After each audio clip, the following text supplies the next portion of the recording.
Hi, everybody. How are you? Hi, how are you? Great. Everett, I got to start with you because I was trying to figure out your character a little bit because when I watched this show, and you can't see me, I'm wearing the Audacity on my t-shirt right now. Oh Oh, my! wow. Yes, I do. I own a t-shirt That's of so the sick. Audacity. So, Wow. He's yeah, repping. He's repping us, I yeah. am repping hard. That's But I just kind of want to understand your character's relationship with the parents because um mainly with Joanne because I it seems like he's trying to there were at points where he was trying to coexist with her, but majority of the time he really does not have that loving relationship with her.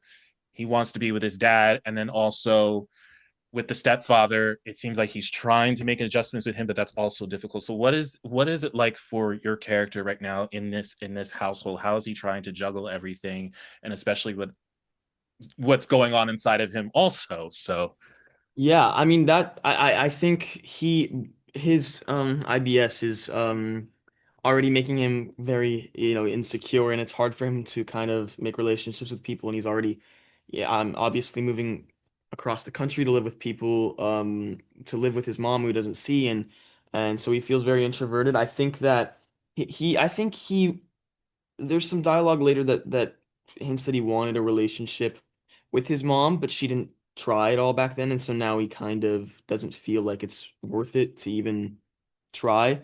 And there are moments when uh when she's doing something nice and he kind of warms up and lets his guard down a little bit, then all of a sudden she is back to her old like track of ignorance and kind of being I don't want to say aggressive, but just kind of ignoring him, just kind of pushing him away, um and his relationship with his dad is like ruined very quickly throughout the first episode, and I think that really hurts him, and I think that's why he kind of pushes his mom away a little bit because he I think it's kind of like a defense mechanism. He doesn't want to get anyone close to hurt him again. And with Gary, I think later in the series he opens up a little bit and he starts really trusting him and kind of not replacing him, but trusting him and looking up to him as sort of a father figure, which is nice, and we'll see that later. Yeah. sweet.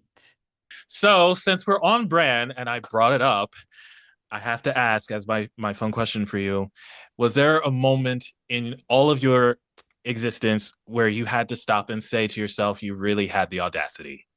Oh, I love Oh. I love the word audacity, and I used it way too much when I was younger. Really? I used it. And I heard the word on like a reality show, and I used to be like, "Oh my God, the audacity of that I person." still And do then that now. I just want to yeah, comment. I still do it so now. it And that's was why I have a shirt that says that yeah, because everyone says it's my tagline. right. So It was so on brand, and so like, to be a part of a show that's called the audacity. I mean, come I on. mean, yeah, I can't think of anything specific. well, for me, I have an older brother. I was just gonna say about my sister. Yeah, I have an older brother, so a lot of yeah, he has the audacity to do a lot of things that that aren't. The audacity to do so much stuff to my sister. I feel bad for Oh, her. I must what? have a That's devil. very mindful answer to that question.